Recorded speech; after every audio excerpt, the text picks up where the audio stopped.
What if the one move Iran spent 40 years preparing, the move they were absolutely certain America would never be willing to stop, just got taken off the board completely?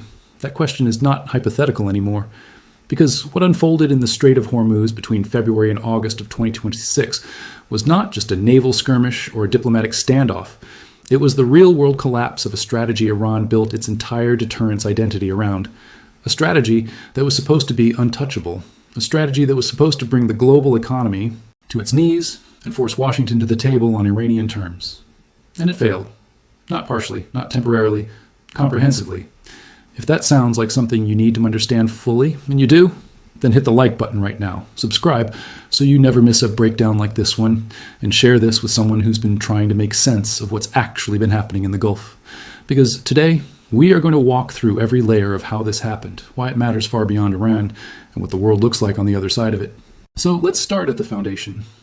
Because to understand what was shattered, you first have to understand what was built. And what Iran built in the Strait of Hormuz was not just a military position, it was an idea, a theory of power, a calculation that said, we control the bottleneck, and that gives us leverage no superpower can take away without paying a price too high to accept. The Strait of Hormuz is 21 miles wide at its narrowest point. It sits between the southern coast of Iran and the northern tip of Oman. And through that 21-mile corridor flows roughly 20% of the world's daily oil supply, around 13 million barrels of crude every single day, plus approximately 20% of global liquefied natural gas. If you were designing a geographic choke point for maximum economic leverage, you could not do better than Hormuz. Nature already did the work. Iran just happened to sit on one side of it. For decades, the IRGC, Iran's Islamic Revolutionary Guard Corps, treated that geography as their most powerful strategic asset. They did not just observe the strait, they engineered a system to control it. They placed fast attack boat fleets in positions to swarm and overwhelm larger vessels.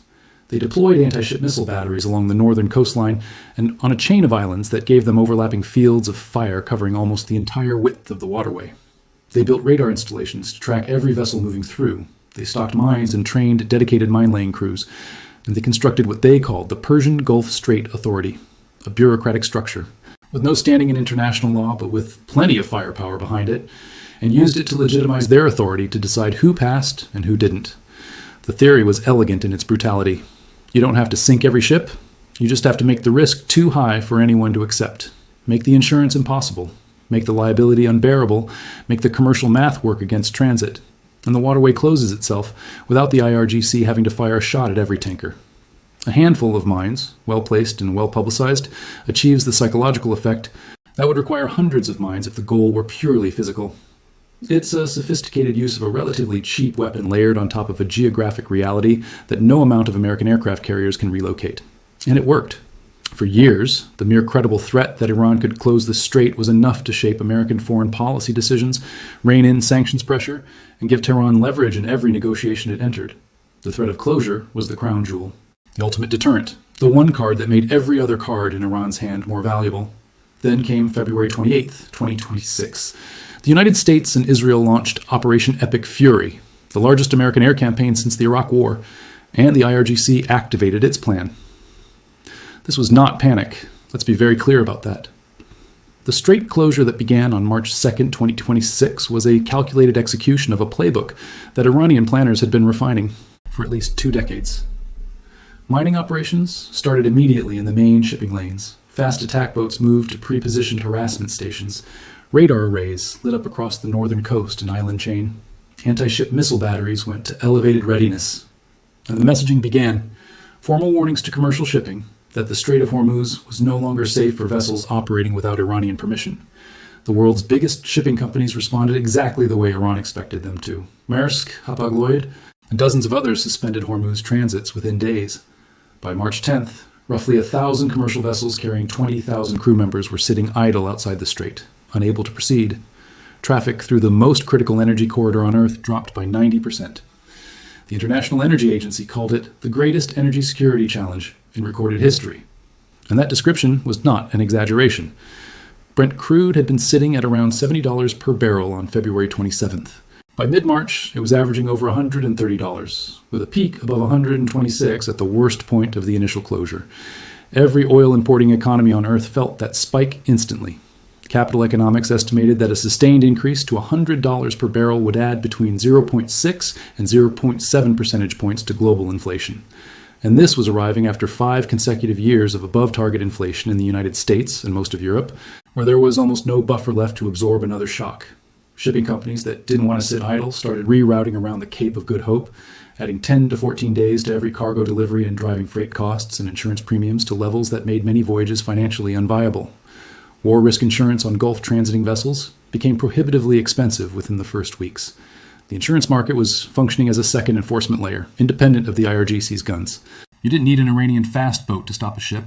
You just needed actuaries to run the numbers and decide the risk wasn't worth covering. The commercial math did the rest. For countries like India, Japan, South Korea, and China, economies that collectively depend on Gulf crude for enormous portions of their energy needs, there was no comfortable rerouting option. The strait wasn't just a route, it was the route. When it closed, those economies started drawing down strategic reserves and paying escalating spot prices for alternative supply.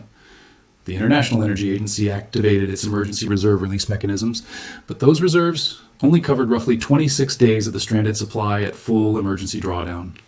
After 26 days, the cushion was gone. The economics of shortage would dominate entirely. Egypt's Suez Canal revenues fell roughly 60% as rerouting cascades pushed traffic away from the entire eastern maritime corridor. Qatar's liquefied natural gas terminals, which have no overland alternative because of the sheer volume and infrastructure requirements of LNG shipping, were facing the prospect of contract violations and forced renegotiation at exactly the worst moment in global energy markets. Every week, the strait stayed closed was costing Qatar real money on existing contract terms with buyers in Japan, South Korea, Europe, and India. The IRGC watched all of this unfold and read it as confirmation that the theory was working. Global economic pain was accumulating. Political pressure on Washington would follow. The Trump administration would eventually have to choose between sustained military escalation with an undefined endpoint and a negotiated settlement on terms Tehran could live with. What the IRGC's planning did not fully account for was what the Trump administration actually intended to do. Now here's where the story shifts. Because the United States did not respond by absorbing the economic pressure and waiting for a diplomatic off-ramp. It responded by systematically targeting every single component of the blockade architecture, one layer at a time, until there was nothing left to enforce it. The first target was the mine threat. And this is worth understanding carefully because mines are uniquely powerful in a chokepoint scenario. A naval mine does not need to destroy a ship to close a waterway. The credible suggestion that mines exist in a shipping lane is enough to make insurers refuse coverage, which is enough to make operators refuse to send their vessels, which closes the lane as completely as a physical barrier. Iran understood this perfectly. The mine-laying operations that began in early March were designed to create an insurance crisis, not an impenetrable minefield. A few dozen mines, strategically placed with sufficient media attention, generated the psychological and economic effect that would have required hundreds of mines if the goal had been purely physical interdiction. On March 10th, President Trump posted a statement that was unambiguous in its intent. The United States military would permanently eliminate any vessel attempting to lay mines in the Hormuz Strait. They would be dealt with quickly and decisively. That same day, CENTCOM released footage confirming the destruction of 16 Iranian mine-laying vessels. 16 boats caught in the act, neutralized in a single operation. General Dan Kane, chairman of the Joint Chiefs, later confirmed that the total number of Iranian mine-laying platforms destroyed over the course of the campaign reached 44. 44 dedicated mine-laying ships eliminated. That didn't mean all the mines already deployed in the water were immediately neutralized. Mine countermeasures is slow, methodical, dangerous work. And here the United States encountered a problem of its own making, one that the Navy's leadership is going to be answering for years. In an embarrassing example of institutional neglect revealed at the worst possible moment, the U.S. Navy had decommissioned 4 of its Avenger-class minesweepers in the months immediately before the conflict. 2 of the 3 remaining mine countermeasures capable ships in the CENTCOM theater were in Singapore for scheduled maintenance when the mining operations began. The United States had handed back exactly the specialized capability it needed most, right before the moment it needed it most. The gap forced improvisation. Guided missile destroyers were deployed as mine countermeasures platforms alongside integrated underwater drones and MH-53 Sea Dragon helicopters, systems designed for other missions, pressed into the slow and dangerous work of mine clearance. Admiral Brad Cooper announced that a safe pathway was being established, and its coordinates would be shared with the maritime industry. It was not fast. It was not elegant. But combined with the destruction of Iran's mine-laying fleet before it could finish seeding the lanes, the clearance operation stripped away the first and most psychologically potent layer of the blockade architecture. And while that operation was running, the United States was simultaneously doing something that fundamentally changed the economic logic of the entire conflict. It imposed its own blockade on Iran. This is the strategic reversal that doesn't get enough attention in most coverage of the Hormuz campaign. The U.S. naval blockade of Iranian ports, announced on April 13th, after ceasefire talks in Islamabad collapsed, was enforced by more than 15 warships carrying over 10,000 sailors and Marines. 3 vessels were seized, 85 were intercepted and redirected, and by U.S. government estimates, the blockade was costing Iran roughly $500 million per day in lost oil revenue. Before the conflict, Iran had been running a shadow fleet, dark tankers carrying crude to Chinese refineries while evading Western sanctions. That revenue was funding the missile programs, the drone factories, the fast boat fleets, and the entire proxy network that gave the IRGC its regional reach. When the war started, elevated oil prices were actually generating a windfall for Iran. Every barrel it exported through the shadow fleet was worth $30 more than before the conflict. The U.S. blockade was designed specifically to intercept that windfall and cut off the export flow that was paying for the weapons keeping the strait closed. Think about what that created. Iran was trying to strangle the world's oil supply to impose economic pressure on Washington. Washington turned that logic completely around and aimed economic warfare directly at Tehran. Iran was trying to starve the world of oil. The United States was simultaneously starving Iran of the oil revenue that funded the military capability keeping the strait closed. The IRGC's planning model had not adequately accounted for this reversal. The regime that expected to collect a windfall from the oil price spike it created was instead watching its revenue stream get intercepted by American warships, while its military infrastructure got targeted by American air power every night. The Islamabad ceasefire agreement that was eventually signed in June 2026 was, at its core, an acknowledgement from Tehran that the counter-blockade was hurting more than their planners had anticipated. The leverage equation had flipped, but the enabling operations, the mine clearance and the counter-blockade, were not the decisive blow. The action that operationally shattered the blockade, rather than just degrading the systems enforcing it, was what CENTCOM called Project Freedom. Trump announced it on a Sunday. The United States would begin escorting commercial ships through the Strait of Hormuz starting the following morning. Any Iranian interference would be met with overwhelming force. CENTCOM Commander Admiral Brad Cooper laid out the force package: guided missile destroyers, more than 100 land and sea-based aircraft, multi-domain unmanned platforms, and approximately 15,000 American service members committed to the operation. This was not just military. It was a combined military, diplomatic, and commercial coordination effort. Secretary Rubio had circulated a maritime freedom construct to American diplomatic posts in the final week of April, a framework pairing a diplomatic coordination hub in Washington with the kinetic component of Project Freedom at Sea. The goal was not just to clear a path militarily, it was to give ship owners and insurance companies enough confidence in the American military protection guarantee that they would actually commit their vessels to the escort operation. That confidence required the military piece to work the first time it was tested under live fire. On May 4th, the IRGC responded to the first convoy with a full multi-domain barrage. What happened next became the proof of concept the entire operation needed. The Aegis combat systems on the escorting destroyers shot down every incoming threat. Apache helicopters sank 6 fast attack boats. 0 ships were hit. 0. CENTCOM posted the footage publicly. Every shipping company executive who watched that engagement made the same calculation. The risk is manageable under escort. Transit bookings started coming in. A-10. Warthogs hunting Iranian fast boats along the coastal approaches added another layer of coverage that made the commercial math even more favorable. F-35s flying intelligence and reconnaissance above the convoy. Corridors ensured that nothing closed to attack range without CENTCOM knowing about it first. The architecture of Project Freedom was designed to make every component of Iran's interdiction capability either neutralized before it could engage or destroyed immediately after it tried. In practice, that is exactly what happened. The commercial shipping numbers tell the story cleanly. Since early May 2026, CENTCOM facilitated transits for 900 commercial vessels carrying 450 million barrels of crude oil through a waterway the IRGC had sworn was permanently closed to vessels without Iranian permission. 900 ships, 450 million barrels, moving on American terms. Now, the full picture requires honesty, and that matters here. Shattering the blockade does not mean the Strait of Hormuz has returned to pre-war normality. It has not. The mine threat has been substantially degraded, but not permanently eliminated. Iran retains the ability to deploy additional mines using small vessels and aerial drones, which creates an ongoing countermeasures requirement for as long as the IRGC retains any meaningful maritime capability in the Gulf. The Minesweeper Gap, exposed in March 2026, the retirement of dedicated vessels before the conflict created a deficit that improvised destroyer deployments and underwater drones have partially compensated for, but have not fully resolved. The Navy's leadership will be answering questions about that decision for a long time. The IRGC still has C-802 anti-ship cruise missiles buried in coastal positions that were not all targeted in the strike campaigns. The 60-plus fast attack boats destroyed in the July 7th wave represented a significant fraction of their swarm capability, but not all of it. War risk insurance premiums in the Gulf remain elevated above pre-conflict levels. Some shipping operators are still routing around the Cape of Good Hope rather than accept the residual risk of IRGC harassment even with escort available. The ceasefire signed in June was violated by Iran within weeks, triggering the July 7th strike campaign that destroyed 60 boats and hit 80 locations. The pattern of agreement violation, strike, and renewed negotiation has been the defining rhythm of this conflict and shows no sign of reaching a permanent resolution.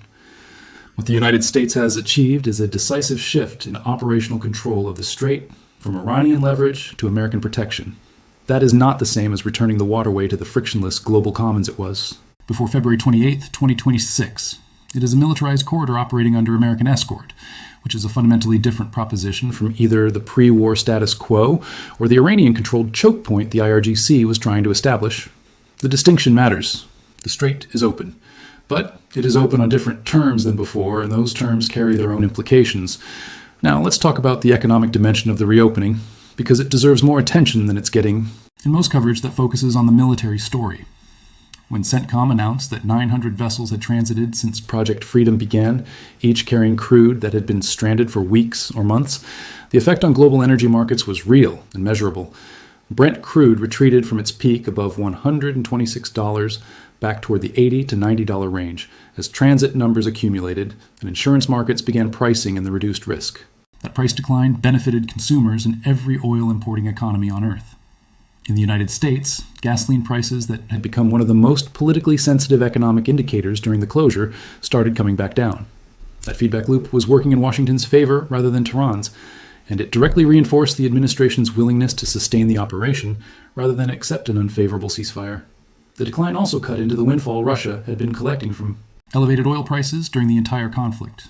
Moscow was reportedly pocketing an additional $150 million per day from the price spike caused by the Hormuz closure. Every barrel that moved through the reopened strait and pushed prices lower was simultaneously reducing that Russian windfall. The connection between what happened in Hormuz and what happens in Ukraine runs directly through the oil price. An energy market at $85 per barrel is a materially worse operating environment for the Kremlin's war budget than one at $120. That is a secondary strategic effect of the strait reopening that extends well beyond the immediate Iran-US confrontation. For Saudi Arabia and the UAE, whose exports had been partially rerouted through overland pipelines during the closure, the restoration of maritime transit allowed full volumes to move through the preferred lower-cost sea route again. The Saudi east-west pipeline running crude to the Red Sea coast was operating at capacity during the worst weeks of the closure. Getting Hormuz back opened up the higher volume maritime route and allowed Saudi Aramco to return to full export operations rather than managing around a pipeline ceiling. For Qatar, the reopening was not an economic preference, it was existential. Qatar's LNG exports are physically impossible to reroute in significant volume because of the infrastructure requirements of liquefied natural gas shipping. Qatar's terminal feeds long-term contracts with buyers across Japan, South Korea, Europe, and India. Those contracts include force majeure provisions, but force majeure clauses don't hold indefinitely without renegotiation. And renegotiating LNG contracts in a disrupted market means accepting worse terms. Every week the strait remained closed was eroding the contractual foundations of Qatar's entire export economy, and by extension, its capacity to fund the regional policy choices it makes based on that wealth. The reopening did not just lower global energy prices, it protected the specific long-term contractual relationships that underpin Gulf producer economies and that shape political decisions across the region. Now let's zoom out and talk about what all of this actually means, not just for Iran and the United States, but for every actor on Earth that has been quietly building their strategic plans around a similar theory of power. Iran's Hormuz strategy rested on three distinct pillars. The first was military capacity to physically deny transit. mines, anti-ship missiles, fast attack swarms, submarines, and the island fortress network, providing overlapping coverage of the entire strait. The United States spent 5 months systematically dismantling every component of that pillar. 44 mine-laying platforms destroyed. Surface fleet eliminated in the first days of Epic Fury. More than 60 fast attack boats hunted from the air across the campaign.